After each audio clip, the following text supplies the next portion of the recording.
சென்னை மாதவரத்தில் மின்கசிவு காரணமாக குடோனில் ஏற்பட்ட தீ விபத்தில் சுமார் 1 கோடி ரூபாய் மதிப்பிலான பொருட்கள் தீயில் எரிந்து சேதமடைந்தன.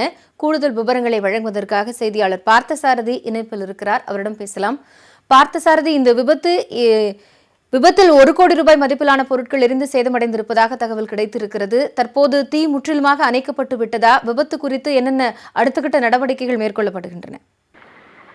அதாவது சென்னை மாதவரத்தில் பேருந்து நிலையம் அருகே இருக்கிற இந்த குளோபல் யூனிவர்சல் என்ற குடோன், அருணாச்சலம் என்பவருக்கு சொந்தமான இந்த குடோன்ல வெளிநாட்டிலிருந்து இறக்குமதி செய்யப்பட்டு பல்வேறு மாநிலங்களுக்கு விற்பனை செய்யப்பதற்காக வைக்கப்பட்டிருந்த சிறு குழந்தைகளுக்கான டாய்ஸ், பாம்பர்ஸ், தள்ளுவண்டி போன்ற பொருட்கள் சுமார் ஒரு 2 கோடி மதிப்பிலான பொருட்கள் வைக்கப்பட்டிருந்தது.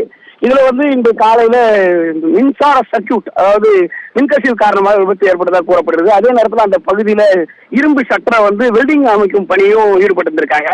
இதுல விபத்து ஏற்பட்டதா இப்போது தெரிய வந்திருக்கு. 4 தீயணைப்பு வீரர்கள் வண்டியில கொண்டு இப்போ தீயை கட்டுப்படுத்தியிருக்காங்க.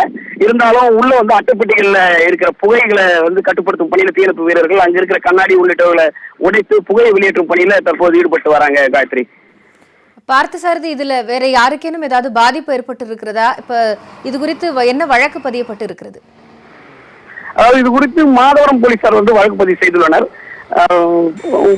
தீயணைப்புத்துறை அதிகாரி லோகநாதன் தலைமையிலான தீயணைப்பு வீரர்கள், சுமார் 50க்கும் மேற்பட்ட தீயணைப்பு வீரர்கள் 4 வண்டிகள்ல தீயை இன்னும் அணைத்தபடி தான் இருக்காங்க. இதுல யாருக்கும் பெரிய அளவுல சேதமோ யாரும் மயக்கம் கூட ஒரு அடையாத நிலை தான். ஆனா உள்ள இருக்கிற அட்டைப்பெட்டிகளை அகற்றிய பின்னரே உள்ள வேற யாரும் சிக்கி இருக்க கூடுமா என்ற விஷயங்கள் இனிமேதான் தெரிய வரும். அந்த அட்டைப்பெட்டிகளை அகற்றும் பணியிலையும் இப்ப தீயணைப்பு வீரர்கள் தீவிரமா ஈடுபட்டு வராங்க. காயத்ரி, தற்போதைய விவரங்களை வழங்கியமைக்காக நன்றி பார்த்தசாரதி.